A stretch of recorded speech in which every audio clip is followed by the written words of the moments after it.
Comme il n'y a pas beaucoup d'eau dans le bocal et qu'il n'y a pas de système de filtration, bah, l'eau elle devient vite sale. Bon déjà, c'est pas très joli. Et en plus c'est nocif pour le poisson. Bon allez. C'est comme si toi tu respirais toute la journée de la fumée. Excusez-moi.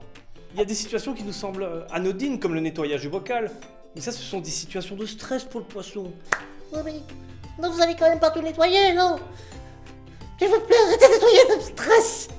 Il est attrapé dans une épuisette, il est déplacé dans un nouvel environnement, puis après il est remis dans son bocal.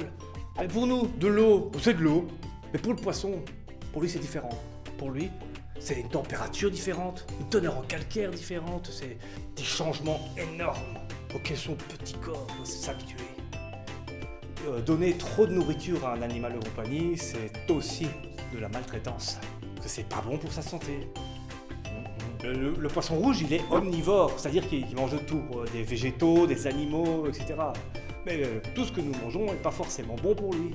L'idéal, une nourriture en granulés qui tombe dans son gravier. Comme ça, il aura l'impression qu'il est en train de chasser.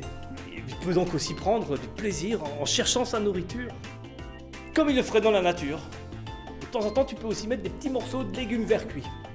Alors, maintenant, comment savoir quelle quantité de nourriture lui donner? Oui, bon, le plus simple, c'est de lire l'étiquette qui se trouve sur les pots de granulés. Mais attention, parfois les quantités sont surévaluées. Et ça dépend de la taille du poisson aussi. Alors tu peux les observer. Tu vas voir, les poissons, eux aussi, ils peuvent grossir et maigrir. Et pour des poissons jeunes, ne pas leur donner assez de nourriture va pas leur permettre de grandir correctement. Sois donc très prudent.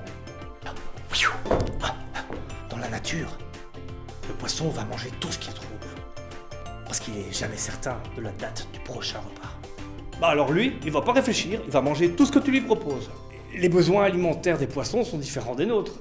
Le poisson, il peut très bien rester sans manger 1 ou 2 jours. Bah, il n'a pas besoin d'un petit déjeuner, il n'a pas besoin d'un dîner, il n'a pas besoin d'un souper, il n'a pas besoin de dessert. Moi je pourrais pas. En fait, je pourrais pas être un poisson. Et bah, par exemple, si tu pars à la mer 2 ou 3 jours, bah, les poissons ils peuvent rester sans apport de nourriture.